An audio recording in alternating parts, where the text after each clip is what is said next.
ನೀವೇನು ಹೇಳ್ತಾ ಇದ್ದೀರಾ? ಮುಸ್ಲಿಮ್ಸ್ ಆರ್ಗನೈಸೇಷನ್ ಯಾವುದಿದೆ ಟೆರರಿಸಮ್?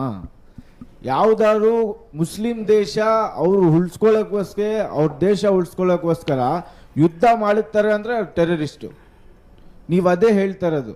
ಆ ಥರ ಏನಾರು ಇದೆಯಾ? ಇಸ್ಲಾಮಿಕ್ ಆರ್ಗನೈಸೇಷನ್ ಯಾವ್ದಾರು ಇದ್ರೆ ಅದು ಟೆರರಿಸ್ಟಾ?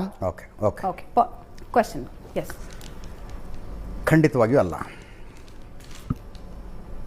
ಯಾರು ಇಸ್ಲಾಂನ ಹೆಸರಲ್ಲಿ ವೆಪನ್ ಇಟ್ಕೊಂಡಿದ್ದಾರಲ್ಲ, ಇಸ್ಲಾಂನ ಹೆಸರಲ್ಲಿ ವೆಪನ್ ಇಟ್ಕೊಂಡು ನಾನ್ ಅಡ್ಮಿನಿಸ್ಟ್ರೇಟಿವ್ ಅಥಾರಿಟಿಯಾಗಿ ಅಮಾಯಕರ ಕಗ್ಗೊಲೆ ಮಾಡಿದಾಗ ಅದನ್ನ ಇಸ್ಲಾಮಿಕ್ ಟೆರರಿಸಮ್ ಅಂತ ಕರಿತೀವಿ ನಾವು.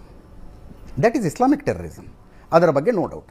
ಹಾಗೆ ಬೇರೆ ಬೇರೆ ಮಾದರಿಯ ಟೆರರಿಸ್ಟ್ ಇದ್ದಾರೆ. ಈಗ LTTE ಅವ್ರನ್ನ ತಮಿಳು ಉಗ್ರರು ಅಂತ ಕರಿತೀವಿ. ತಮಿಳು ಉಗ್ರರು ಅಂತ ಕರಿತೀವಿ. ಟೆರರಿಸ್ಟ್. ಓಕೆ,